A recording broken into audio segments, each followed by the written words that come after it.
हा हा एक हु दो साधक थे तपस्वी। अब इस काल ने ऐसा जुल्म कर रखा है, पहले तो कोई भक्ति करता ही नहीं, करना चाहता ही नहीं, और करना चाहता तो उसको मिसगाइड करके रखता है। इन दो प्राणियों के प्रेरणा हुई हम भक्ति करें, उनको नकली गुरु से मिला देता है। उन गुरुओं ने उनको बता दिया हा हा और हु को कि आप जी तपस्याएं करो, तपस्या से भगवान मिलता है। अब दोनों ने तपस्या की, उनको अभिमान हो गया आपस में कि मेरा तप तेरे से ज्यादा है। दूसरा कहता कि नहीं, मेरी तपस्या तेरे से अधिक है। तो दोनों का फैसला, वो अपना निर्णय कराने के लिए ब्रह्मा जी के पास गए।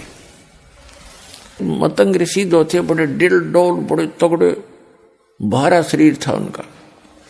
तो उन्होंने, ये मन बड़ा बदमाश है, कबीर साहब कहते हैं मन के मते ना चालिए, मन है पक्का दूध, ले डूबे दरिया में और फिर जा हाथ छूटे।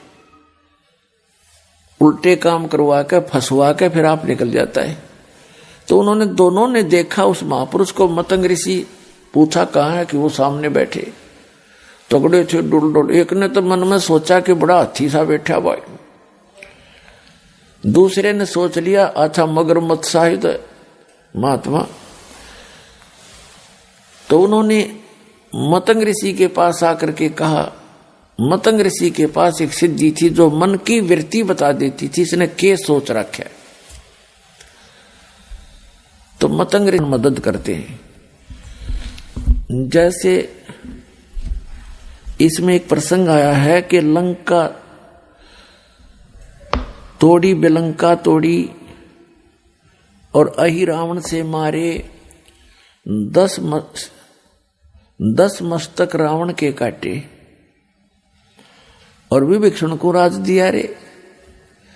परमात्मा कहते हैं यदि तूने यहाँ की थोड़ी बहुत सुख सुविधा भी चाहिए तो वो भी हम देंगे, और जो हम देंगे वो तेरे अनुकूल होगी।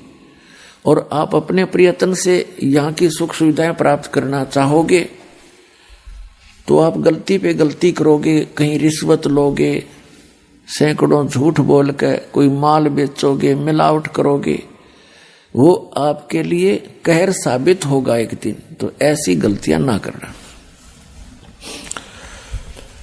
और दो प्रकार के होते हैं, एक तो उस वही आत्मा आती है, एक उस आत्मा के वहां लोक की उसकी प्रिय आत्मा को वो अपने कार्य को के लिए भेज देती है।